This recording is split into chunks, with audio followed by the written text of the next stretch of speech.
I'm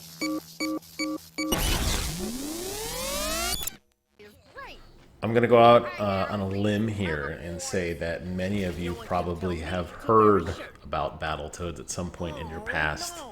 Probably remember a particular stage that was nearly impossible to beat as kids and probably never finished the game. But I won't necessarily say that the game, like the memory of the game is of these fond moments.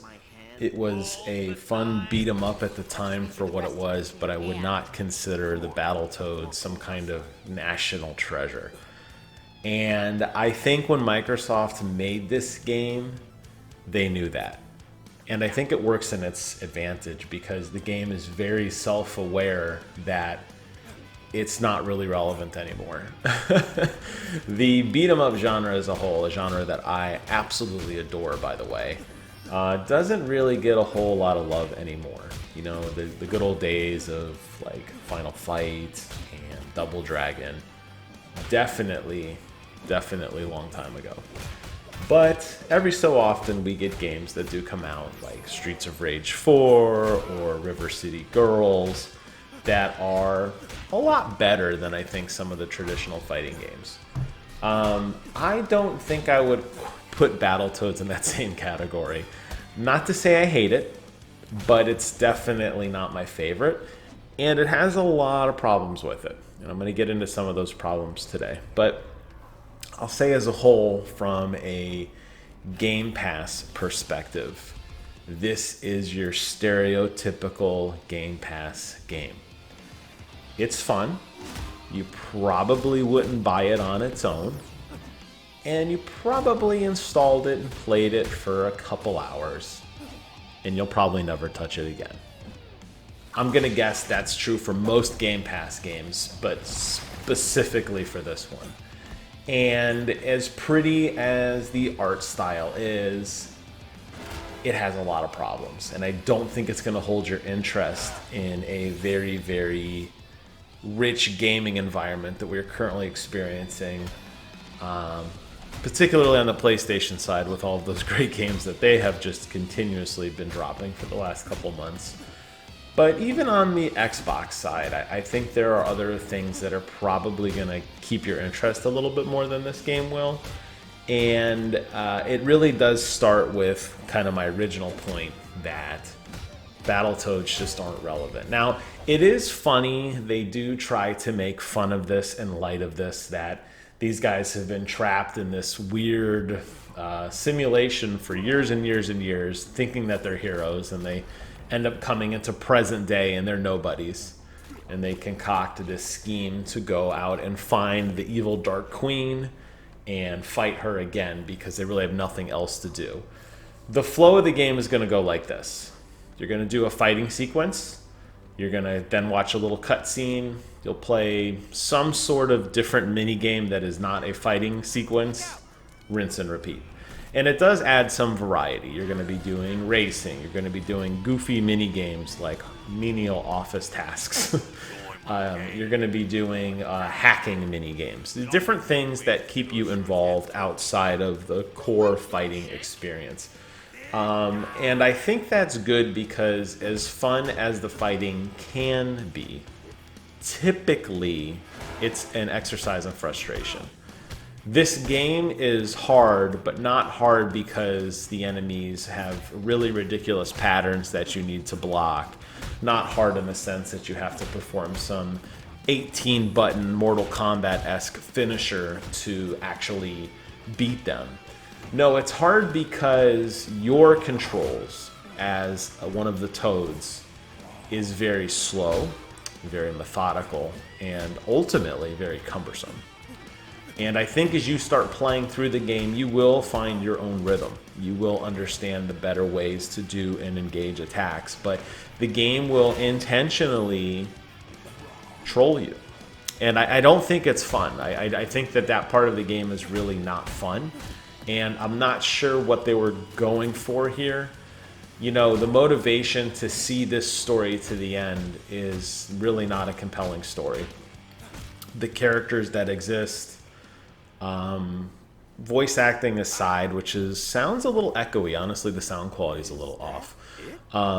Voice acting aside, the Battletoads have not been significant characters for a long time. So if you were tasked as a game developer to bring this game back, you would really be forced to think like, okay, what am I going to do to keep people, butts in seats? What am I going to do to force people to play through this?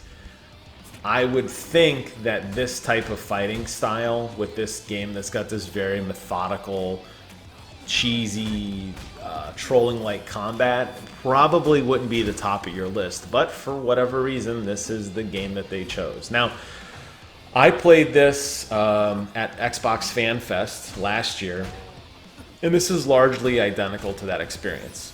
If you recall, I did a video where I was extremely critical of this game. I felt like there was a significant amount of input lag. I felt like your characters moved significantly slower than the enemies on the screen, and combat just didn't feel right. And I can tell you guys, unfortunately, here we are in 2020 with the exact same set of problems. Nothing has really been fixed. The combat still remains slow and clunky and unfun, and that's kind of where we are. Now, what makes this so hard is that while you do have combo moves that you can perform, you have 3 different types of attacks you can do. The charge up attack, which is the one that allows you to knock down enemy shields, takes a very long time to charge. And enemies will basically line up and stack on top of each other, as they typically do in fighting games. This is very common, where you can clump enemies together and do a slam and knock them all across the screen. That's very common. That's nothing new to this genre. That's just how fighting games have always been. The problem is, if any one of those enemies has a shield, it basically nullifies that entire clump of enemies. And what you're going to have to do is figure out a time when you can charge up your super attack, which is, your like wind up to break the shield, in a way that hits all the enemies, or at least the one with the shield, while you're not getting hit by them. Because in case you haven't noticed, with the exception of Porkshank here, every enemy moves significantly faster than you. Their attack speed is significantly faster than you, and they have a tendency to juggle you. So they will hit you in the air, and then another enemy will hit you, and then they will hit you. It is not uncommon to lose at least 60% of your health bar by being juggled to enemies before you can regain control of your Toad. And that is just punishingly not fun. And it just really makes you just sit there and you like sigh. You're like, oh. Like when you're playing, like I can't tell you the number of times I put my controller down and just kind of just sighed to myself, like, are we really doing this? And the answer is, yeah, this is what they designed. It does help that you can tag in other Toads, so you can jump in from Rash, Pimple, Zitz at any time, and they all play very differently. You got your big bruiser, you got your quick and weak one, and then you got your kind of your mid-grade one. All of their abilities are funny, the way they modify, and the cartoony animation style of them is fun. You will find some pretty like cool attacks, like turning into a jackhammer, or your fist turning into an actual brick wall. A guy pulling out like a tadpole and swinging it around over his shoulders like a whip, hitting all the enemies around him. And that's fun. But outside of that, it's in these moments when you are basically pitted against waves of enemies that synergize in such a way that forces you to be creative in how you engage. And your inputs just aren't getting into the game fast enough, and your movement speed, even with the dash, is just so slow and methodical. You are going to absolutely get wrecked. Now, later stages, this gets particularly worse. It's not shown here in this first stage, but you actually have another ability where you can do a temporary stun on an enemy by spitting bubblegum at them. And since you can't aim where that goes, if there's an enemy that's electrifying the ground while another enemy is shooting you across the screen and you're trying to use your bubblegum on one or the other, it's a total crapshoot on who it's going to hit. And what you're going to basically be doing is sprinting back and forth across the screen, hitting one enemy to interrupt them, then sprinting back across the screen to hit another enemy to interrupt them. And the flow of combat is just going to be broken. You're not going to feel like you're building up these great combos, building up that combo meter, getting a big juicy score. You're not going to do that. Instead, what you're going to be doing is dashing around like a crazy person, frantically trying to keep up with the game. And it's really, I think, a tribute to it is just that slow, methodical speed that you have. And you can even tell, I mean, look at how much smoother the enemies walk and their animations are, and how much faster they are as opposed to my Toad walking around. It's bizarre. It's almost like there's a 30 frame per second game and a 60 frame per second game in the same game. And it just ruins the experience, really. The saving grace, I think, is the writing is funny in between the levels. The characters, as I said, are very self-aware. This is a very Saturday morning, like Ren and Stimpy cartoon feel to it. Very zany, bizarre, off-the-wall writing that I think you're going to just laugh at. Maybe not laugh out loud because it's the funniest thing you heard, but just because it's so absurd. Seeing the fact that they are not self-aware is a funny kind of discovery in of itself. The enemy types are very unique. The levels are very different. You're going to be doing a lot of different mini games in between all of these things, from, you know, like as I mentioned, hacking and some other little side stuff that they're going to keep you, you know, to mix up the combat. But ultimately, you're going to play it and go, yeah, that's Battletoads, and you're going to forget about it. That's what I'm going to do. I think I put about, I'd say, close to 3 hours into this game, and I kept waiting for that other shoe to drop. I kept waiting for that big moment, and I never saw it. I never felt it. I never felt compelled. It was a chore, and I kept thinking, okay, clearly something's going to happen later. The writing isn't really grabbing me.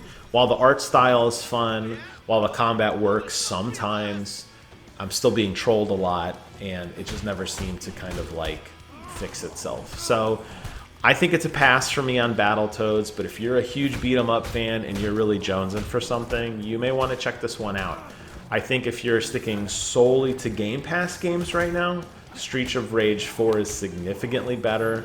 I think it has a lot more going for it. I think that Battletoads is one of those games that just was never really fully fledged out.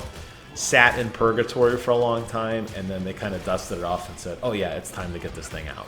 And that's what you're dealing with here. I suspect within the end of the year, this will be largely forgotten. I don't think we'll see a sequel. I think this is the definitive end of these guys' saga. Not that they really earned one. As I mentioned, they weren't really that popular when I was a kid. Definitely not to the likes of Double Dragon or to Final Fight, for sure. I think it's probably time for this genre to hang up and move on to something else. I just feel bad that this is what we've waited for as a fighting game. It's kind of a poor representation of these like beat 'em up games, and that does bum me out because people are going to see this and think they're all like this, and I can promise you that they're not. So with that, I'm going to close out this video. Leave a comment below. Let me know your thoughts on Battletoads, and let me know if you thought it was a good game. Did I miss the mark? Is there something I should have done that I didn't? Let me know. Thank you guys so much for watching. Take care of yourselves, and until next time, I will see you guys on the other side.